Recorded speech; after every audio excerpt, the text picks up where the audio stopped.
जय हिंद सभी फौजी बंधुओं। आप सब पेंशन ड्रा कर रहे हैं और कई कयास भी लगा रखे हैं OROP 2। तो आज हम बात करेंगे इस OROP के बारे में ही, यानी कि वन रैंक वन पेंशन के बारे में। इस पर एक बहुत बड़ा खुलासा होने जा रहा है और मुझे उम्मीद है हमें यह वीडियो कितना बड़ा हो जाएगा मुझे मालूम नहीं, पर आप हमेशा की तरह हमारा साथ देंगे और धैर्य के साथ सुनेंगे।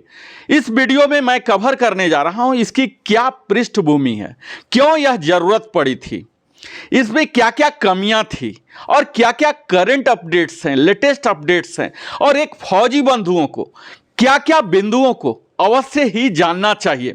इसके साथ ही मैं यह दावा प्रस्तुत कर सकता हूं कि इस वीडियो में जो भी जानकारी मैं प्रस्तुत करूंगा यह सब प्रामाणिक तथ्यों पर आधारित है, जिसमें कि लगभग नगण्य के बराबर अनुमानित डाटा को मैं प्रस्तुत करने का प्रयास करूंगा। तो आइए हम प्रारंभ करते हैं इस OROP की डिफिनीशन से ही।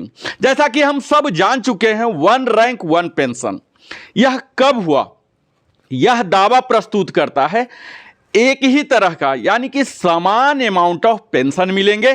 किसे? तो सेम रैंक के जो हैं और सेम क्वालिफाइंग सर्विस के हैं। इसके लिए irrespective of date of recruitment है या डेट ऑफ रिटायरमेंट है या किस रेजिमेंट से हैं, किस सर्विसेज से हैं, यानी कि आर्मी से हैं, एयरफोर्स से हैं, नेवी से हैं, तीनों सर्विसेज के ऑल रैंक स्ट्रक्चर जो इक्विवेलेंट है समान ही होगा।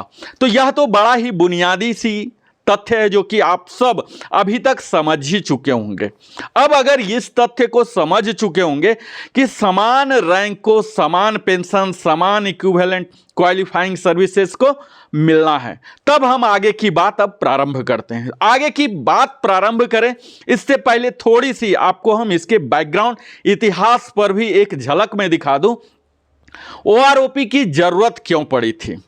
तो अगर आप इस पर रिसर्च करेंगे तो आपको पता लगेगा कि यह रिजल्ट था एक यूनिलेटरल डिसीजन ले लिया गया था सरकार के द्वारा, तत्कालीन सरकार। कब की? 1973 की।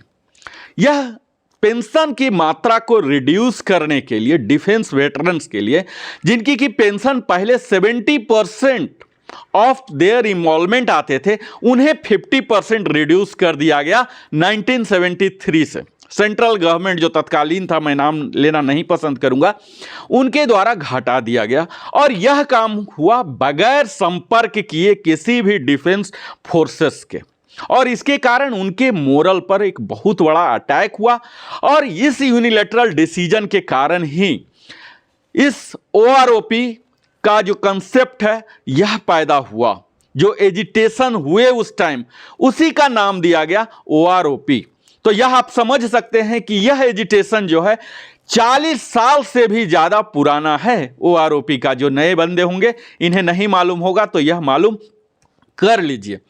इस चीज की जो OROP है सही तरह से मिले, इसके लिए हम सभी फौजी बंधु जो कि 25 लाख से भी ज्यादा हैं और उनके फैमिली 2008 से आक्रामक रूप से अपने एजिटेशन को प्रारंभ किए थे। इसके लिए कई रैलियां की गई थी, जिसके लिए OROP के लिए जन जन को पहले तो जागृत करना था कि यह क्या है, इसके क्या लाभ हैं, किस तरह से सरकार पर दबाव बनाया जाए। इस तरह की तमाम रणनीतियां हुई और फाइनली उन सब रणनीतियों के आधार पर ही, उनके कारण ही UPA गवर्नमेंट जो उस टाइम तत्कालीन थी 26 फरवरी 2014 को इन प्रिंसिपल सैंक्शन कर दिया था। और अब जो तत्कालीन प्रधानमंत्री हैं उस समय 15 सितंबर 2013 को इन्होंने PM बनने से पहले, उस टाइम ये PM कैंडिडेचर में थे NDA के में, अपने एक चुनाव के रैली में इन्होंने वादा किया था रेवाड़ी में कि हम OROP को लागू करेंगे। और जैसे ही NDA गवर्नमेंट ने 26 मई को 2015 को शपथ ग्रहण किया, इसी तरह से हमारे भेटनर बंधु की उम्मीदें बढ़ गई कि अब चुनावी वादा OROP का लागू करना जल्द ही लागू हो जाएगा। और हम लोग बड़े ही धैर्यपूर्वक इंतजार कर रहे थे। पर हुआ क्या? सरकार की तरफ से बड़ी ही उदासीपूर्ण रुख दिखाई गई। शुरुआत में उन्हें जो वादा किया गया था वह ओआरओपी लागू नहीं किया गया। फिर से सभी वेटरन बंधु ने गोलबंदी होकर कई तरह की एजिटेशन किए, जंतर मंतर दिल्ली में रिलीज करने के लिए ओआरओपी के लिए किए, और तब उसी दबाव में गवर्नमेंट को डिसीजन लेना पड़ा करीब शपथ ग्रहण के 1.5 साल बाद। तब इन्होंने आदेश जारी किया 7 नवंबर 2015 को, जिस पर आधारित ओआरओपी का आगे का कहानी स्टार्ट हुआ। एनडीए गवर्नमेंट ने लागू तो किया 1.5 साल के बाद अपने चुनावी वादा को पूरा करने के लिए, पर उसका जो ओआरओपी का एक्चुअल परिभाषा था, वास्तविक परिभाषा, उन्होंने बदल दिया, और इसके कारण कई तरह की एनोमलीज पैदा हो गई।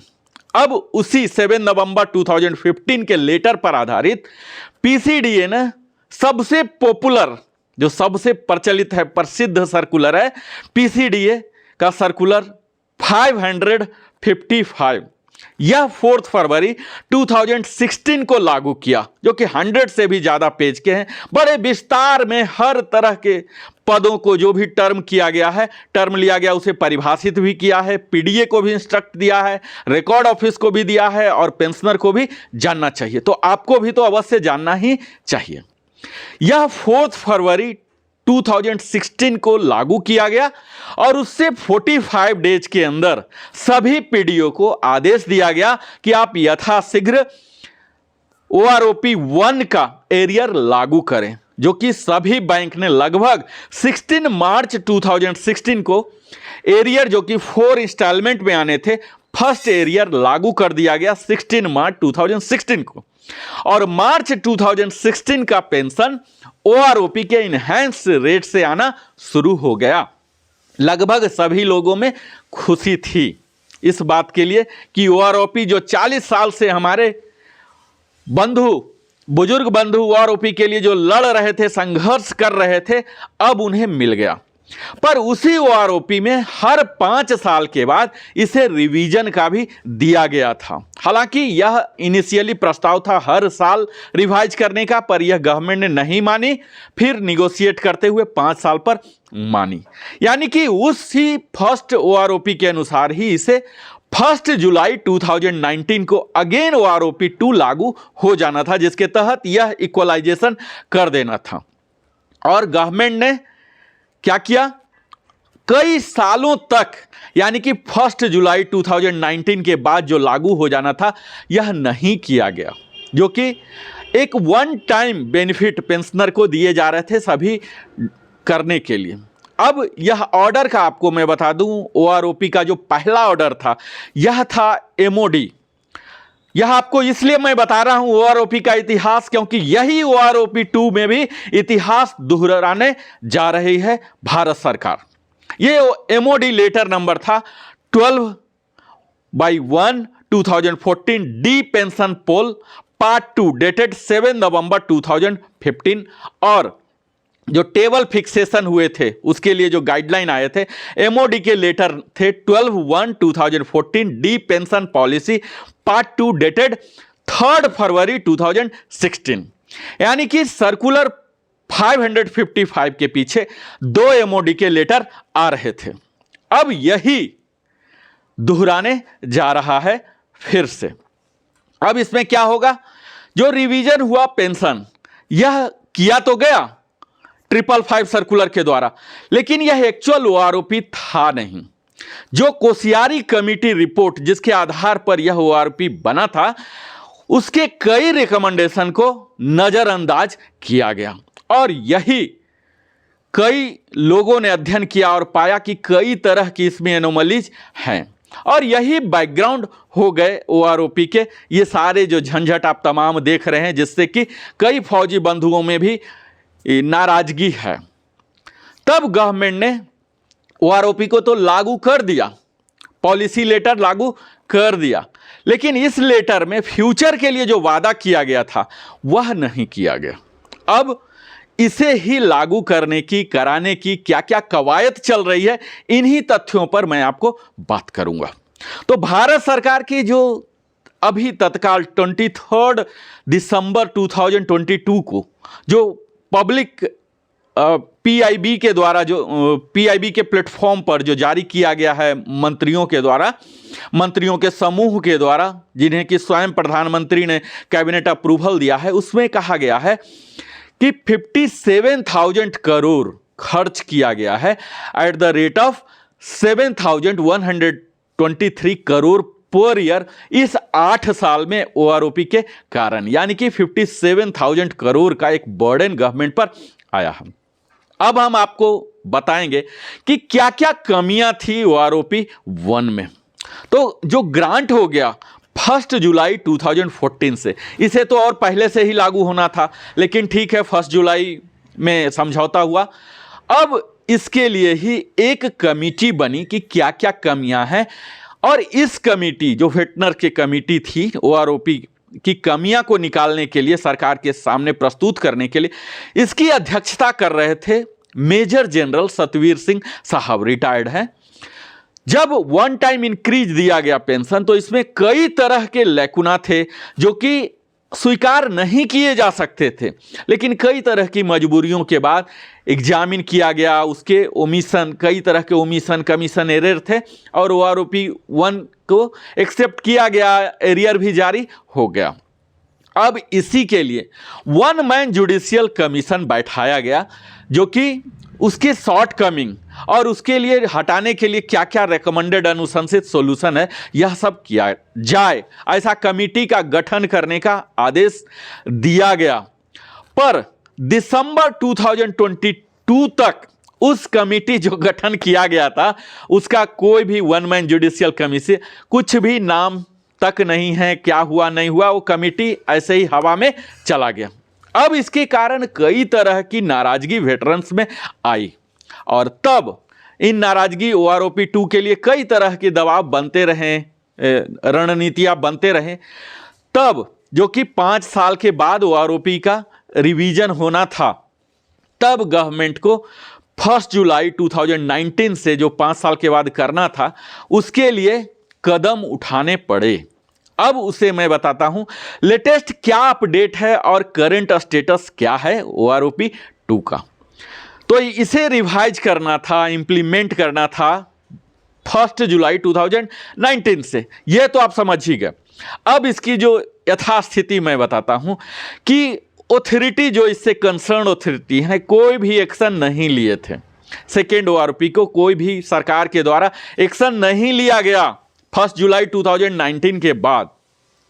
तब हमारे वेटरन्स बंधु हैं, इन्होंने ऑनरेबल सुप्रीम कोर्ट को पहुंचा, और तब एक बहुत लंबी संघर्ष के बाद ऑनरेबल सुप्रीम कोर्ट ने आदेश दिया गवर्नमेंट ऑफ इंडिया को कि आप सेकेंड ओआरओपी को लागू करने के लिए 3 महीने के अंदर जल्द से जल्द अपनी प्रक्रिया समाप्त करें, और वह डेट खत्म हो रहा था 15 जून 2022 को।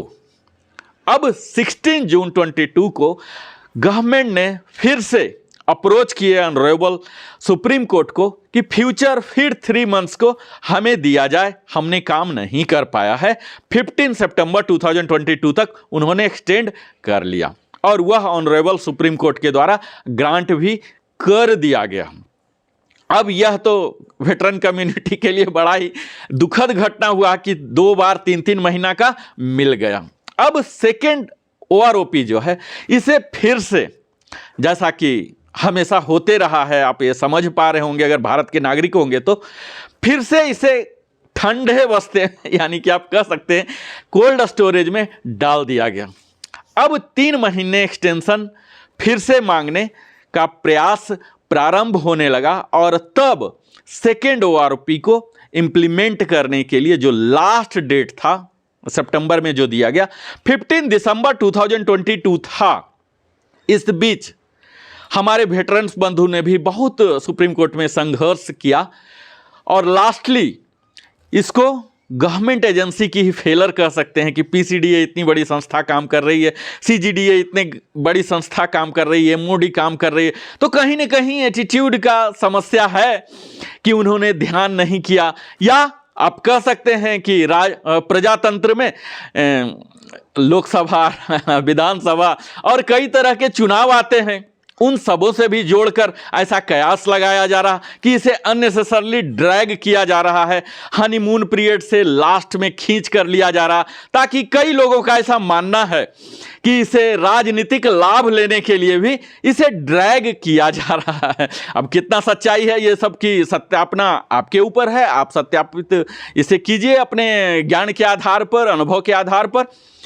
तो यह 15 दिसंबर को अब ये लागू हो जाना था, लेकिन एक सप्ताह पहले तक कुछ भी नहीं किया गया। इसके लिए लोकसभा में भी कई क्वेश्चंस किए गए थे, कई एमपी जो कि वेटरन्स के लिए काम करते हैं उनके लिए।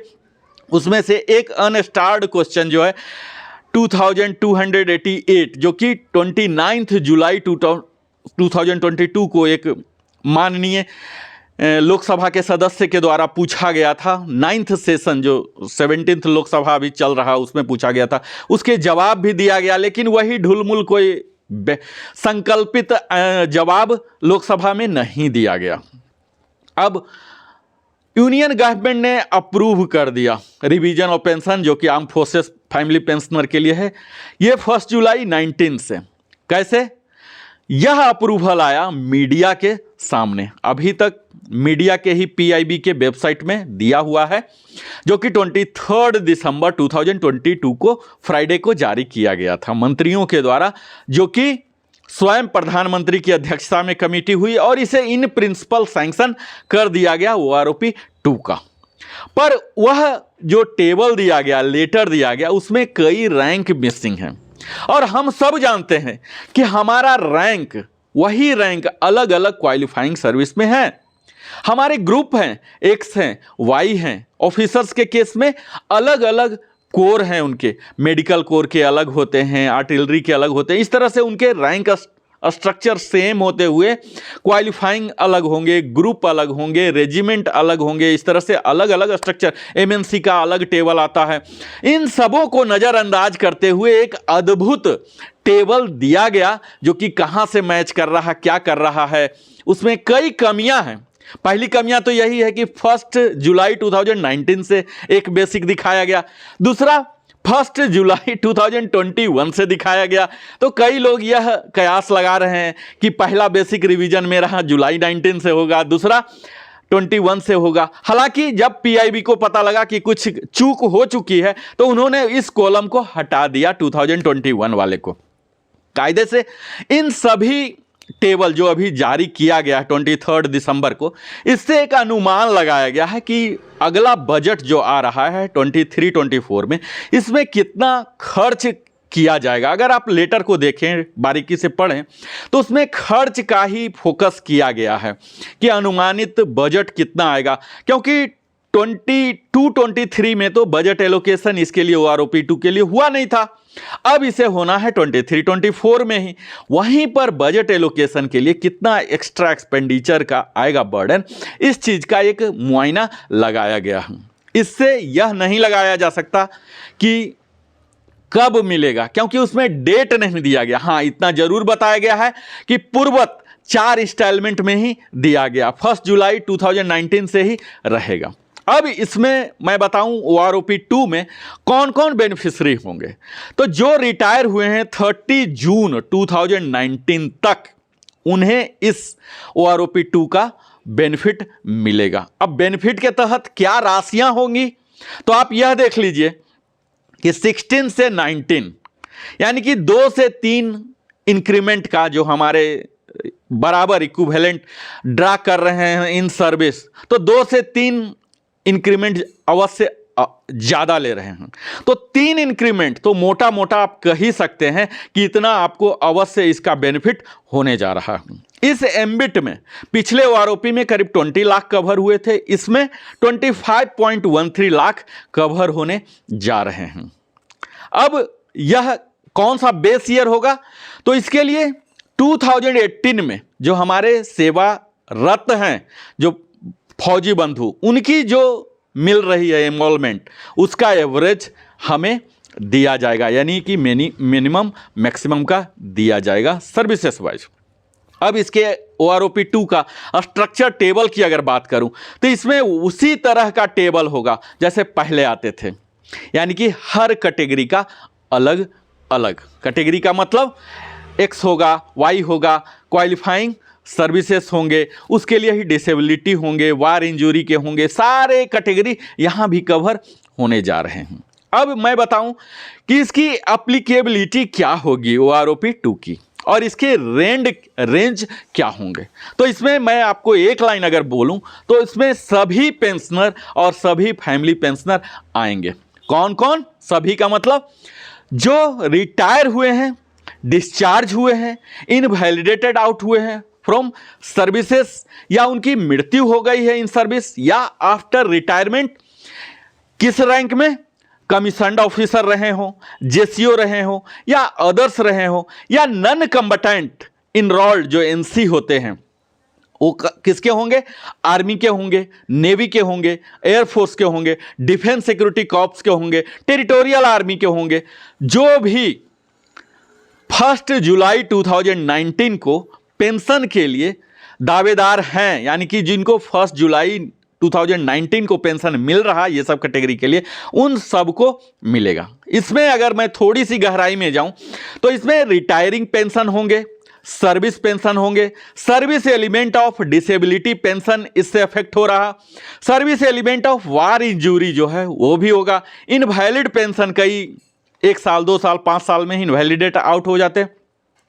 फैमिली पेंशन के लिए जैसा आप जानते होंगे 2 तरह का रेट होता है। पहला होता है ऑर्डिनरी फैमिली पेंशन, यानी कि 60% ही मिलते हैं, और दूसरा होता है इनहैंस्ड रेट जो कि फुल, जो कि पेंशनर का रेट होता है। तो ये दोनों अफेक्ट होंगे। फैमिली पेंशन में ही स्पेशल फैमिली जिन्हें मिल रही है वह भी होंगे, स्पेशल डिपेंडेंट फैमिली चाहे उनके संतान के हों, डिसेबल्ड संतान या माता पिता हों, इस तरह के केस को भी यहाँ बेनिफिट मिलने जा रहा। दूसरा second line award of special family pension, वह भी इसके बेनिफिशियरी होने जा रहे हैं। लिबरलाइज फैमिली पेंशन के तहत भी हैं, लिबरलाइज डिपेंडेंट पेंशन जो हैं उन्हें भी लाभ मिलेगा, और second life award of liberalise family pension है उन्हें भी मिलेगा। Disability element of disability pension है, वह भी रेट यहाँ इनहेंस होने जा रहा। इसके साथ ही war injury of element of war injury pension जो डिस्चार्ज हुए थे, और war injury element of war injury pension जो इनवैलिडेट आउट हुए थे, जो प्री 1 जून 1953 के डिस्चार्ज पर्सनल हैं, TA पर्सनल हैं, और नॉन कम्बटेंट इनरोल्ड जो NCE हैं ऑफ रेगुलर आर्मी एयरफोर्स वगैरह के जो ड्राइंग पेंशन है 1 जुलाई 2014। तो यह तो इसका रेंज है। अब यहां बता दूं कि TA पर्सनल का मैंने नाम लिया, तो यहाँ TA पर्सनल के लिए मैं विशेष बता दूं, हमारे कई व्यूअर हैं तो उनके लिए TA पर्सनल के लिए invalid pension, service element of disability pension और सर्विस पेंशन भी इसमें शामिल किया जाएगा। नेचर ऑफ अवार्ड यह सब PPO में मेंशन रहता है। अब यह तो एप्लीकेबिलिटी की बात थी, अब मैं नॉन एप्लीकेबिलिटी की बात कर रहा हूं। किन्हें यह नहीं होगा, क्योंकि यही OROP 1 में भी हुआ, तो ऐसी कयास लगाई जा रही है कि OROP 2 भी इसी तरह का होगा। इसमें रिजर्विस्ट पेंशनर नहीं शामिल होंगे, और जो एक्स ग्रेसिया पेमेंट ले रहे थे इसका रिवीजन 1986 से ही केंद्रीय सरकार के पास पड़ा हुआ, कोर्ट में पड़ा हुआ, यह सब नहीं हुआ। और कई तरह के ऐसे पेंशनर होते हैं जो UK HK KCIOज पेंशनर है, यह भी शामिल नहीं होंगे। इसके साथ ही जो पेंशनर पाकिस्तान या बर्मा आर्मी पेंशनर हैं किसी वजह से, ये सब इसमें नॉन एप्लीकेबल कहलाएंगे। तो कितने बेनिफिट होंगे अगर छोटे से शब्द में आप पूछें, क्योंकि 2 से 3 इंक्रीमेंट का हो रहा है, तो आप मोटा मोटा 10 से 15% तो मान ही सकते हैं कि यह आपके पॉकेट में आने वाला है। अब सरकार पर कितना इसका अतिरिक्त भार, आर्थिक भार पड़ने वाला है, जो कि इन्होंने बताया है तत्काल। यह एस्टिमेटेड एनुअल एक्सपेंडिचर है जो लागू होने के कारण यह 8,450 करोड़, जो कि 31% डियरनेस रिलीफ के अनुसार जोड़ा गया है। और एरियर अगर 1 जुलाई 19 से लिया जाए और दिसंबर 31 2021 तक लिया जाए तो इसे कैलकुलेट किया गया है 19,316 करोड़, जो कि 17% डीए, जो कि कोरोना के कारण फ्रीज थे 17% के कारण। और 1 जुलाई 19 से लेके जून 30 2021 तक लिया जाए 31% का, तो यह जुलाई 2001 तक, तो एरियर विथ इफेक्ट फ्रॉम 1 जुलाई 19 से लेके अगर टोटल 30 जून 2022 तक ले रहे हैं तो यह आ जा रहा है 23,638 करोड़ डीए के साथ एक्स्ट्रा बर्डन। तो यह सब तो कैलकुलेशन किया गया है बजटरी रिलोकेशन के लिए, जो कि बजट यूनियन बजट 2023-24 में यह सब सैंक्शन किया जाएगा। तो यह सब है जो ऑन गोइंग खर्च है, जो रेगुलर खर्च होते रहे इसके अलावे। तो यह सब वीडियो आपने देखा सुना, अब आपको क्या करना है, क्या जानना है, यह सारांश में मैं आपको बता दूं कि सुप्रीम कोर्ट का इंटरवेंशन हमारे लिए बड़ा ही अहम रहा दबाव देने पर सरकार पर, जिसमें कई तरह की संस्थाएं, हमारे वेटरन संस्थाएं ने गोलबंदी करके, अपना रुपया खर्च करके, चंदा करके, इस तरह से उन्होंने सेकेंड ओआरओपी के लिए बड़ा ही प्रयास किया। नहीं तो गवर्नमेंट का तो डिले करने का ही है।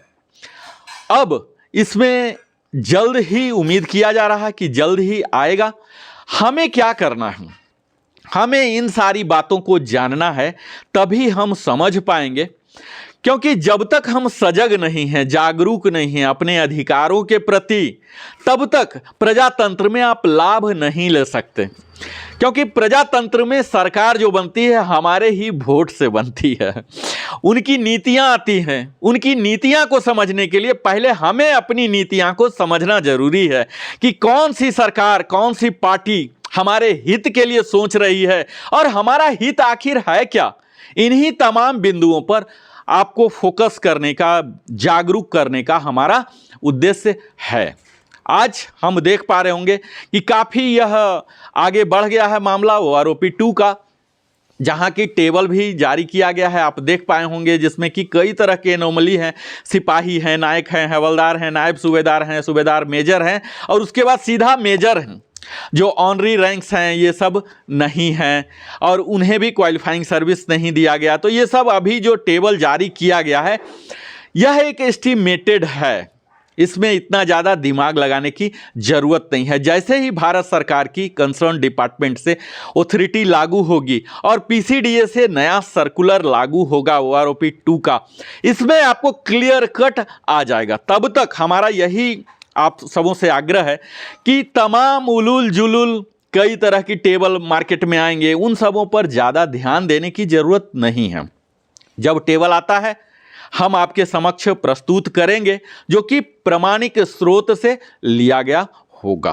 तत्काल आपको अंत में मैं यही बता दूं कि गवर्नमेंट जो डिले कर रही है इक्वलाइजेशन का, ओआरओपी पेमेंट का, माइनर ग्राउंड पर, क्योंकि यह ऑनरेबल सुप्रीम कोर्ट में केस चल रहा है, जो कि 16/3/22 से ही ऑर्डर है इक्वलाइजेशन। फिर जून में इन्होंने लिया, फिर सितंबर में लिया, फिर अभी भी दिसंबर में भी लेने का प्रयास किया जा रहा, जो कि 2 जनवरी को भी डेट दिया गया है। तो ये सब कई तरह की तमाम समस्याएं हैं जो कि इसके रोड़े आ रही है।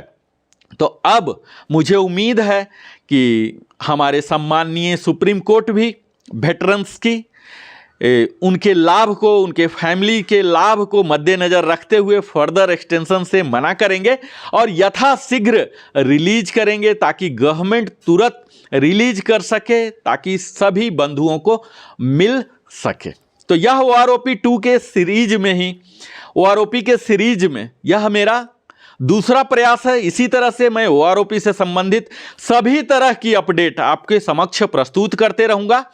और अगर आपको लगता है कि यह वीडियो थोड़ा भी लाभ पहुंचाया है तो आप इस चैनल को, लिविंग हैप्पीली को, अवश्य ही सब्सक्राइब करें, क्योंकि जब आप सब्सक्राइब करेंगे तो हमारी चैनल, आपके फौजी बंधु के चैनल को ग्रोथ और डेवलपमेंट का अवसर मिलेगा, जिससे हम और भी ज़्यादा प्रामाणिक सूचना आपके समक्ष प्रस्तुत कर सकते हैं और बड़ी से बड़ी टीम लगा सकते हैं। आप जब हमारे वीडियो को लाइक करते हैं, हमारे लिए मोटिवेशन होता है। आपको किसी भी तरह की अगर इस वीडियो में कमी लगा हो, कुछ सलाह देना चाहते हो, अवश्य ही कमेंट के जरिए लिखिए। मैं बताने का प्रयास करूंगा, सीखने का प्रयास करूंगा, अगले वीडियो में उसे शामिल करने का प्रयास करूंगा।